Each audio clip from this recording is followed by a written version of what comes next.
So good morning, everybody. My name is Marta Barbaric, and I was asked to give you 2 lectures. And when I heard that I should be speaking for 2 times 90 minutes, that's 3 hours, I was like, you were going to fall asleep. It's not a good idea. So I planned it to be more of a discussion. So many times I will ask some kind of question to discuss in small groups of 2 or 3, to adapt it to your context, your teaching situation, how you can use these things. I will also include some online tools that you can use from your phone. So please bear with me, stay active, and because we are in half an hour late, I will shorten it as well, so it won't be that long. We will have a break. And the first topic that I will talk about is alternative assessment in language teaching. And a little bit of me. So my background is that I have been teaching at language schools.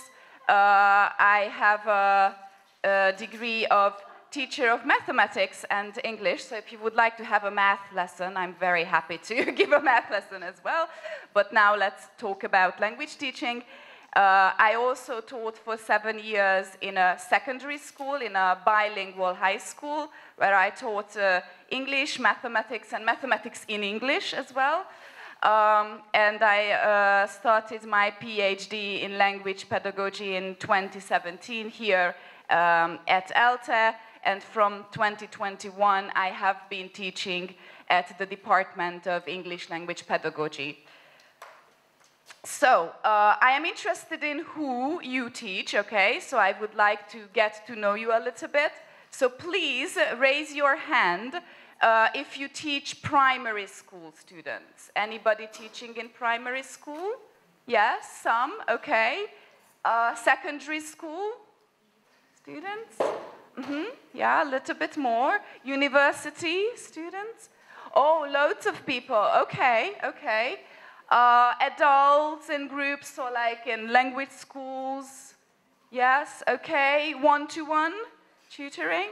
Okay, all right. So we have a bit of everything here. Very good, very good. Okay, so my first question, I think it's very important always to keep in mind the aims of something. So what are the aims of assessment in language teaching? So first, just think about it individually. What are your aims? So what you would like to achieve through assessment in language teaching? Just think about it a little and then discuss in pairs or small groups of 2, 3 people who are around you that what are the aims. And then I would like to hear some examples, okay? So just 2 minutes, okay? Think about it and then discuss with the people around you. What are your aims in language teaching?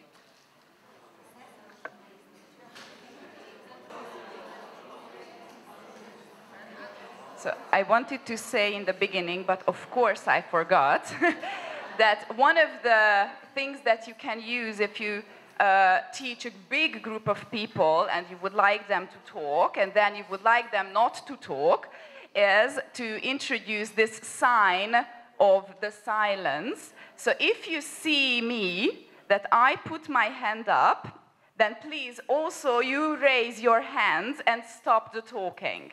So this means that after a while, everybody will have their hands up and stop the talking. So you can make a big group of people silent without using the microphone or shouting or something like that, okay? So if I do this, please also put your hand up and then stop the talking so we can go on. Any aims that have come up, just shout in some words that you have talked about. Show the progress of students, yeah? Adjusting, yes, what you are doing, yeah, for yourself.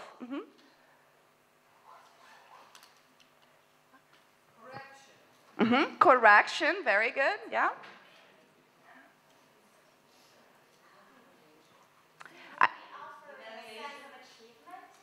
To give a sense of achievement for the students, yes? Somebody, I heard somebody else as well? Evaluation, yes. Measurement, yeah. I have also this basically the evaluation measurement. I put here. Sometimes, you know, if you teach at a public school, there is an administration. You know, you have to give grades, for example. You have to have some kind of a comparison. You know, it shows the difference between the students, between classes. You know, if you go to a competition, for example, that's also a type. You would like to give feedback to show the student where they are.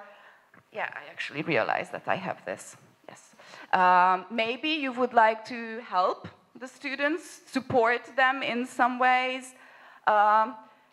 Maybe motivation can be a goal or an aim for the assessment, and somehow help the improvement of the students, and lots of other aims, of course, you can have.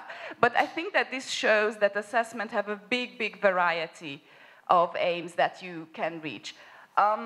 So the reason why I am talking about this topic here, because this is what I have done my PhD about. So I conducted research with students through questionnaires, 156 students. I conducted some teacher interviews of teachers who are using some kinds of alternative assessment. I will talk about what I mean by alternative assessment soon. And I also carried out an action research in the secondary school, but I was teaching in the school year of 2019 and 20. I don't know if this school year reminds you of something.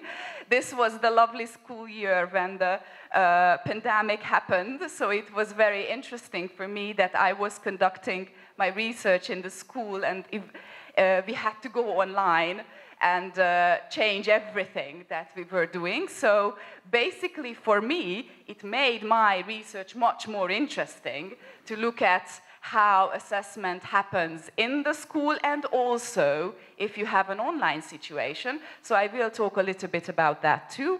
And because this happened, I also conducted some follow-up interviews with those teachers that I interviewed before and asked them, how did this happen for you? What did you do during the pandemic? How did you do assessment while you had to be online?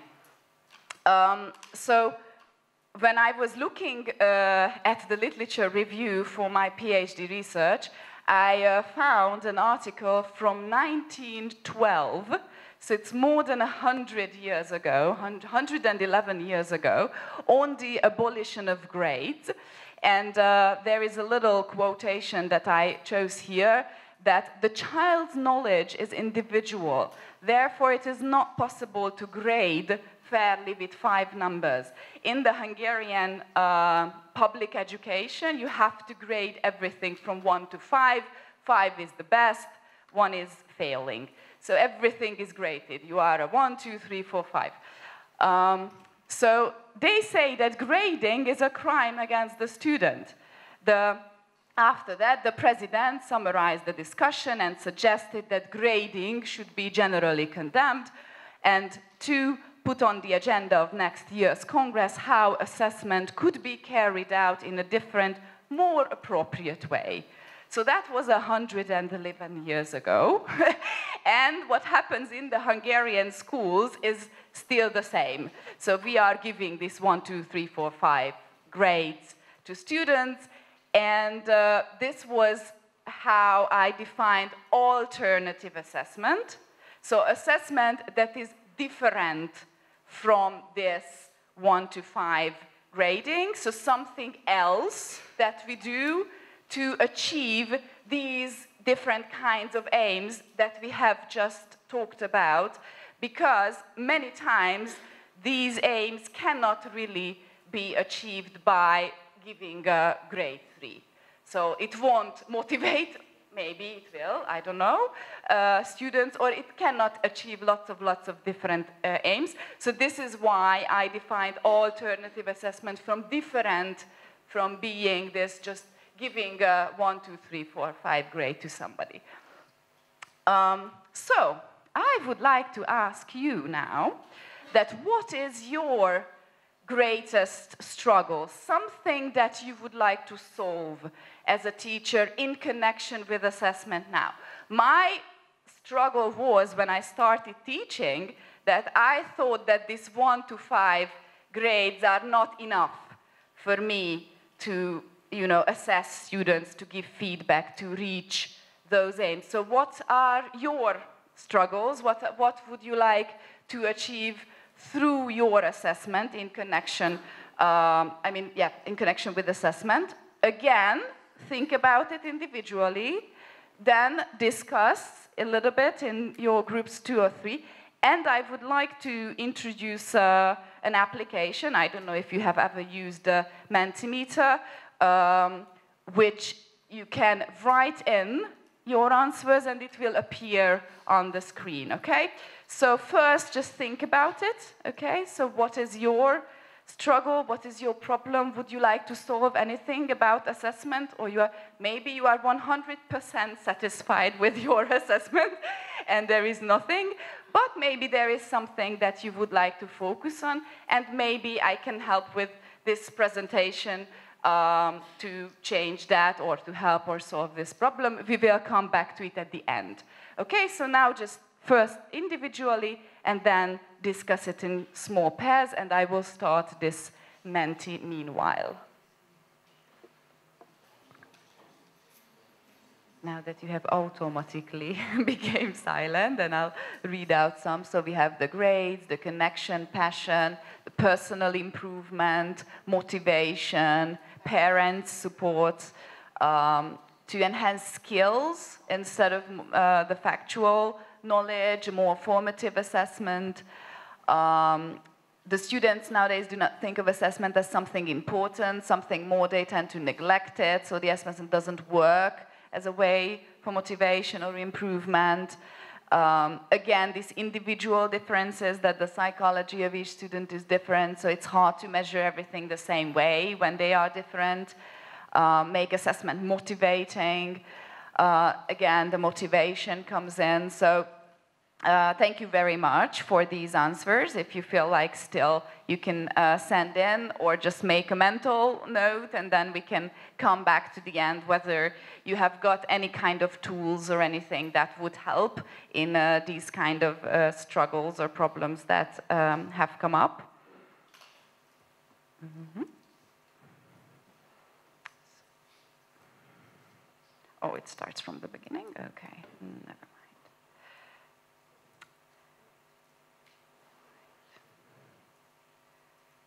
Okay, so a little bit about my research. I interviewed teachers, 12 of them, who are using different kinds of alternative assessment, and also my own action research that I carried out, and I have found these kind of solutions. One of them is directly in connection with grading, which was some kind of point collecting methods based on gamification, and this is the reason why the next lecture or this interactive presentation will be about gamification, so I will talk about this more next time. And alternatives for oral and written testing. So testing was another big issue for the teachers I talked to. In Hungary, there is this very traditional written and oral tests, and the teachers I interviewed had also some struggles in connection with these tests.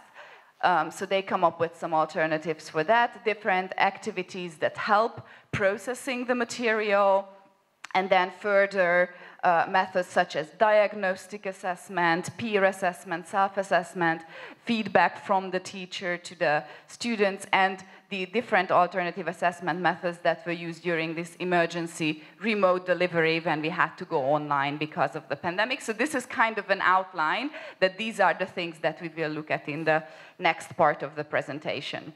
So as I mentioned, the point collecting way, gamification will be in the next. So I start with the second one, the alternatives for oral and written testing. And how does testing happen in your context?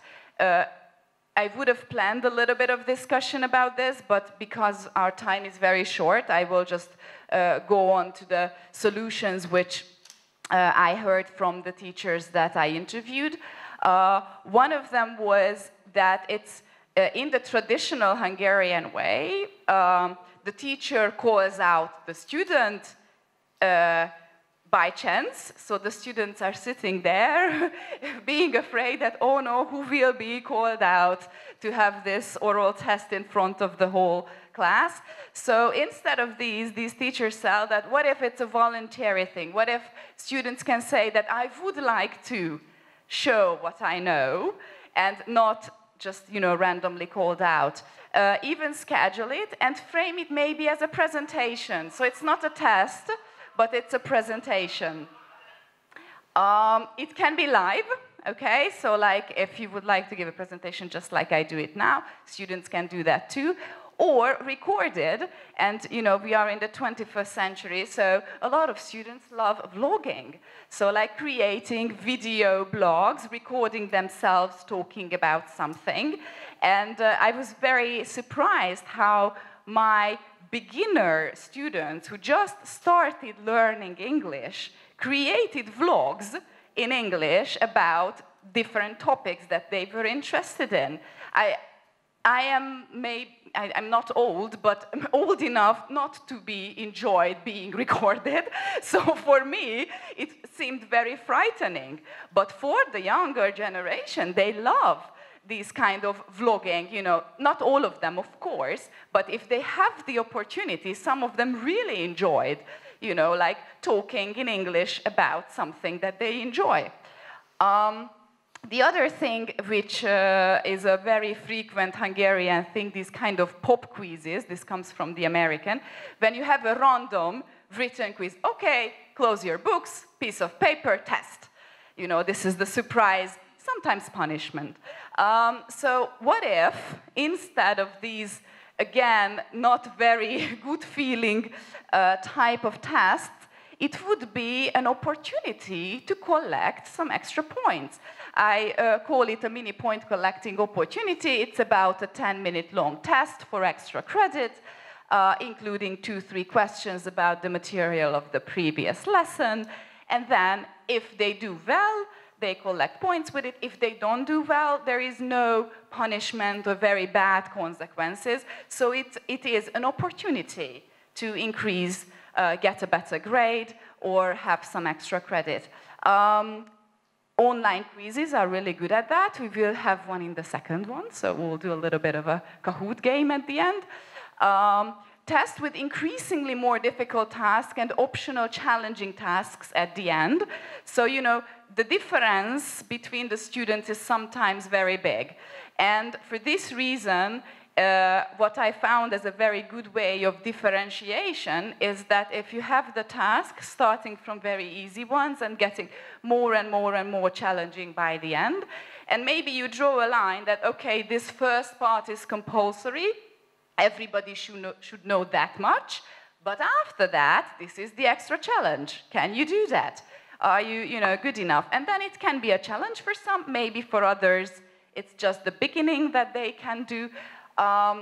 But it can be a very good way to show the individual differences between students. Another thing that we did is that students are writing the test questions that are incorporated into everybody's tests, or they are compiling the test for themselves based on some set criteria. Again, some students really enjoyed doing that. When they were writing test questions, and then I included them, and they were writing the test, and you could hear it, oh, I wrote this question, oh, this is my question, I'm there. So it had a very, very big motivational effect that, what they wrote became part of the test. And some of the teachers I interviewed created a board game achievement test. So the students sit in a group, they created the cards with different questions, and then you went through the board game, throw the dice, step, get a question, answer the question, next person. So playing a board game could also be a way of testing. What other activities there are that could help process the material? As I already mentioned, this kind of writing, not just the test, but practice tasks. So how can you practice? If you have different ways, maybe this practice task works from one student, maybe a different kind works for another.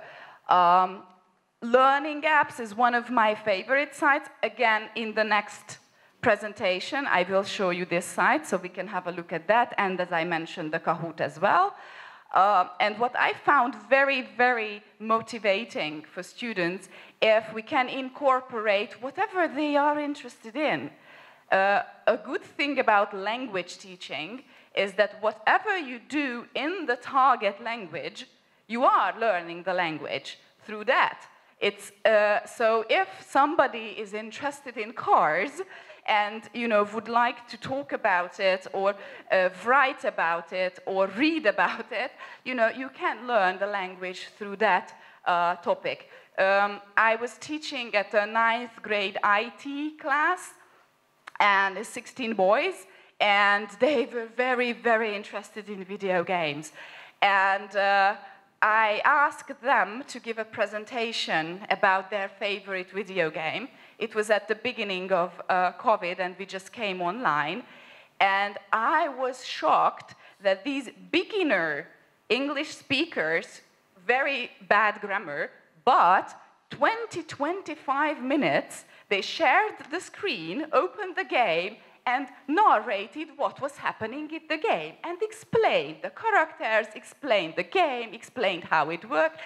And I was sitting there totally shocked at how a beginner English speaker student, 9th grade, so 14, 15 years old, can talk about fluently 20-25 minutes about their favorite video game.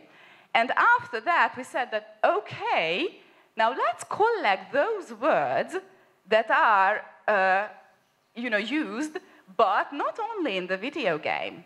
Okay, so for example, skin is a special word used in the video game context, but how can you use it in another way in the real world? It means, why is it called like that? Okay, or target, or shoot, or whatever it is. So we collected the words, we collected the things from what they realized they already know. They already use those words and don't even realize it.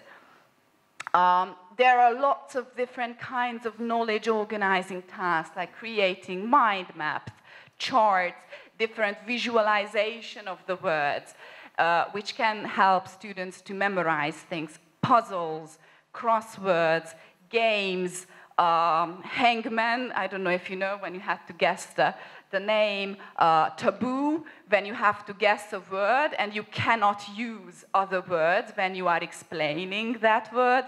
The activity when you have to either explain or draw, and then the others have to guess, or act out without words, and then the others have to guess the game. We played it a lot in the classroom. Again, the students created the cards, so they wrote which words the other group will have to guess, and then the other group got the cards, looked at the word, acted out, and then they had to guess. And of course, they tried to write difficult words.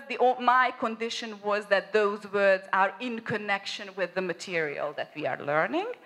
And then they were playing the game and not realizing how much language they are learning meanwhile.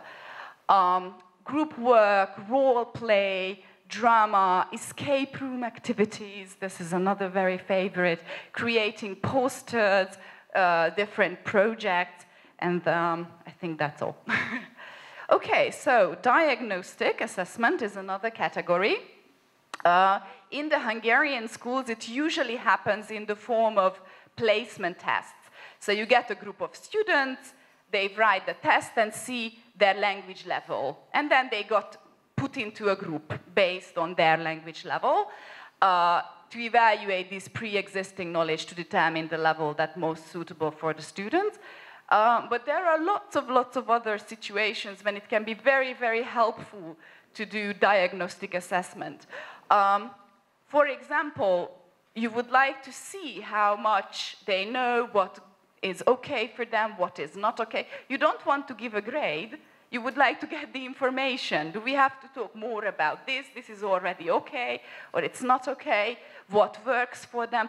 What kind of learning methods they use, or they know, or they don't know. So I like asking them in anonymous questionnaires a lot. I think they are a little bit sometimes fed up with my questionnaires, but they really enjoy the fact that I actually take into consideration what they say. So if they tell me that, you know, this is not working well, let's do something else, let's do this or that, and then I change it, they're like, oh, okay, it matters what I say. So then the next time they will be more open, more honest, and then I can really use that so we can work whatever works for them. Q&A sessions, question-answer sessions, KW chart. It's a first column is what I already know about the topic, and sometimes it turns out that they know a lot about that already. Okay, the W, what I would like to learn, what I'm interested in, and then this is at the beginning, and then at the end, what have I learned? Compare, look back. I started from here. This is what I already knew, and this is what I have learned from this topic. So this is for a bigger topic, but you can do it in a small, like an exit ticket, so that when they, at the end of the lesson, the students answer a short question or finish a sentence on a slip of paper. For example, I learned today this, or I still don't understand this, or I would like to do more of this. And then when they just walk out of the classroom, they give this ticket, this piece of paper to the teacher. And then you can very shortly see what they know, what they don't know, what they would like to do or not like to do. So it's a very short, quick, but contains a lot of information for you as a teacher. This is at the end of the lesson. During the lesson, the traffic lights, you know, the red, green, yellow in the middle. So for example, if you don't know what's going on, you know, have a green card if they understand, okay, show the green card. Yellow if they more or less, okay, got it, or a red card if they don't understand the task or the solution or whatever it is. It's a quick show. Show your card and you can look around and see in the classroom that, okay, most people got it, most people don't. You know, is it all red or all green? Can we go on? Should we talk more? Okay, so it's a very visual thing for you as a teacher to get information from the students and then go on. So, how does diagnostic assessment happen in your context? Do you do anything like this or not? Again, I will skip this part because of the time, but there will be time to talk a little bit. Two more. The peer and the self-assessment examples, and then we have a little bit of a chat. So, peer assessment, giving feedback to each other, students. For example, when there is this student presentation, either live or recorded vlog in person, I have this card on the right that somebody's presentation evaluated by, and then they write their own name there. What about the content? Was the presentation interesting? Was the content clear, understandable? Did the presentation have an introduction, main part, summary, and so on and so forth? So we discuss beforehand what makes a good presentation, okay? And then they can check, did I meet those criteria? Was this what I would wanted to say? And then the students tell each other, they get a lot of pieces of paper, and I write my own feedback sheet like this. If they used visuals, you know, did the visuals support the message of the presentation, and so on and so forth. And it's very interesting that students in the beginning are not really used to do anything like this. So they are usually surprised at the beginning. So there needs some time to practice that. but after a while, they realize why is it good for them. And especially if you're talking about teenagers, their peers' opinion matters a lot, maybe much more than the teacher's opinion. So I think that it's a very good tool to include what the peers, can tell. Of course, you need a very safe and trusting environment so that the students are nice to each other. You have to practice how to give constructive feedback, so not saying that something is bad, but how it can be better. But I think that they can appreciate each other's feedback a lot. Another situation is when they are role-playing some kind of exam situation. Actually, now that I teach here at ELTE, I do this a lot because they have to prepare for language exams here at the university. So they act like they are at the exam. They can practice the exam structure, the style, and also get feedback from the others if they were the examiners. And they get what are the different things they should look at, and then they discuss it. The very, very high-level form is when they record that. Now, this is terrifying. I know, I hate being recorded, but you can learn immensely many things from watching yourself back in an exam situation and analyzing what went well. So, for example, I give bravery points for those who do that and then analyze their own exam practice. By the time they get to the exam, they are usually very well prepared, much less anxious about the whole story because they got these kind of experiences beforehand. A pair work rubric, you have the criteria and then discuss in the pair that what your pair did well, what not, how did you work together. And this way you can include any kind of criteria. So for example, my partner made a lot of good suggestions, if this is what you would like your students to do, or any kind of statement. So it can be very, very well tailored to what you actually need. What about self-assessment? So, again, this is something that students are not really used to, nor in primary, secondary, or university classes, but actually this is very important, in my opinion, for lifelong learning, because you will learn forever, basically, and you have to be able to reflect on yourself. So, for example, this 3-2-1 card, okay, so 3 things I did well today. It's very important what you did well. You can tap yourself on the shoulder. Good job. I know that I'm good at this. I can count on that, 2 things I would like to improve, okay, put it in a growth mindset, I would like to improve, and maybe 1 question I have, and then it can be a way to go on. Reflective sentences. What helped me understand this was, or I learn best if I need help in, and of course you can write in any kind of sentences here. One of my interviewees said that she calls this a shopping list. So basically a list with check boxes, okay? These are the things that need to be in this presentation or in this written work or words or, like a to-do list or whatever.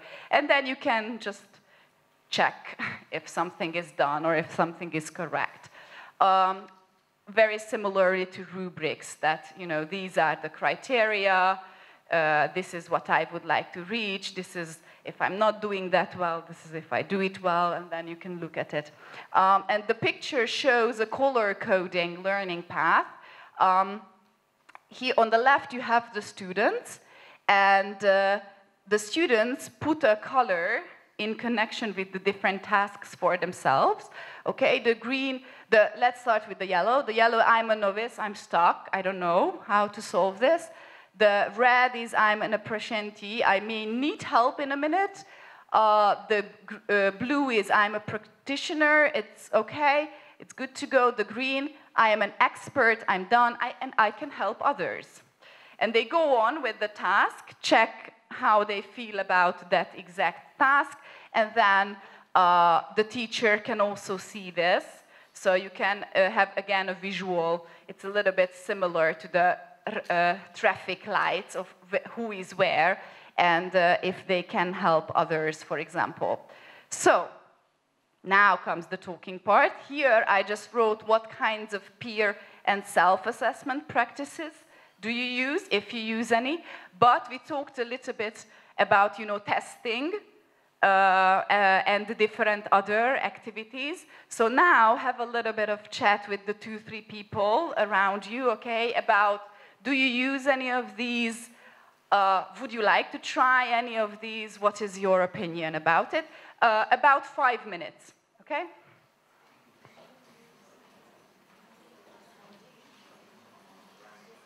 It is working, so thank you very much for raising your hands and becoming silent. There are 2 more things that I would like you to show, and there is about just 15 minutes left, so almost the break is coming. One of the things is the feedback that I was talking about, that it's very, very important what kind of feedback the teacher gives to the students. And of course, it can be the grade itself, that's one thing, or it can be different kind of badges or titles, awards, stickers, stamps. We will talk a little bit more about this in the next session. It's very interesting how even university students enjoy getting stickers and stamps. It's just a bracket.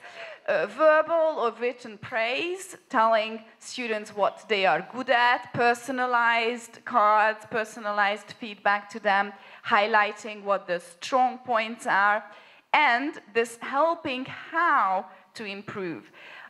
Research shows that the most valuable feedback is the one which not only tells you what the correct answer is, but helps you how to reach that.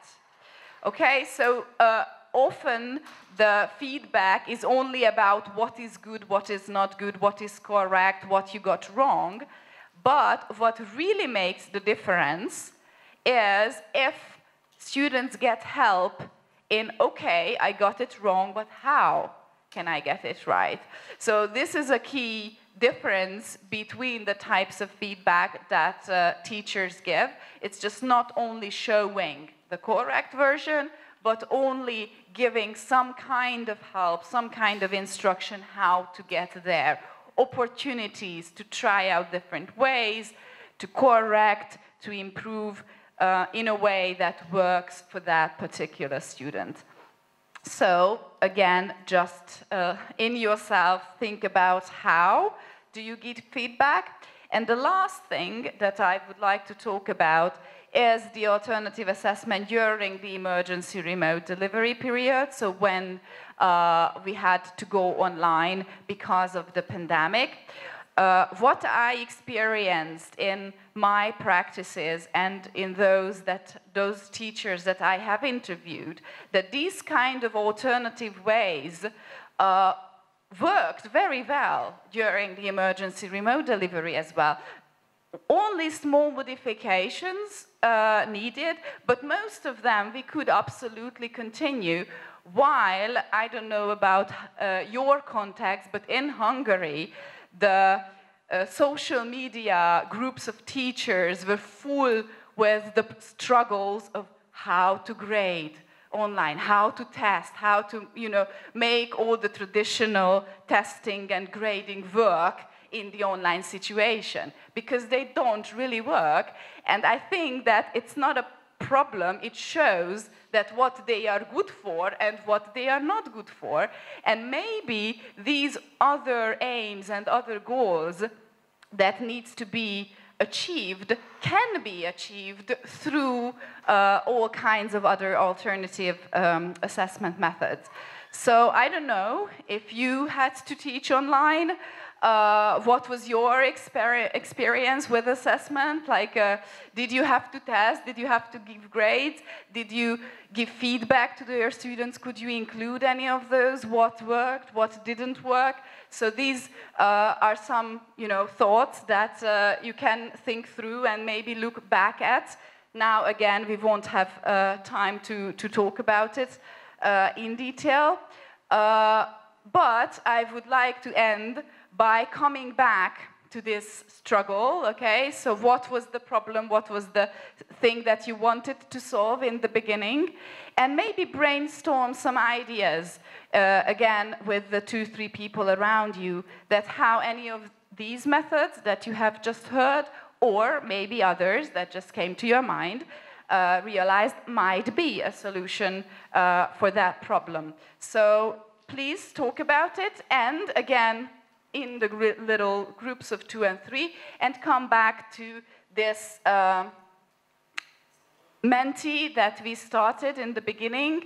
What is your takeaway? Have you found a solution or not? Or have you found a method that you would like to try out or not? And maybe, if you feel like, you can send it in. I will open it again, but have this last 9 minutes, so it's a relatively long time, using to discuss these in the groups, put it in the Mentimeter, and we will see if you have any more questions. Maybe we have time at the end or not, then just we can talk about it in the break, because I will be here for the next one. So please discuss with those 2-3 people around you. So what was the struggle? How was it? Maybe some new struggles came to your mind, remembering the online situation or something else that we talked about now, and how these methods or anything else that you talked about could be a solution. So discuss it and send it to the Mentimeter as well.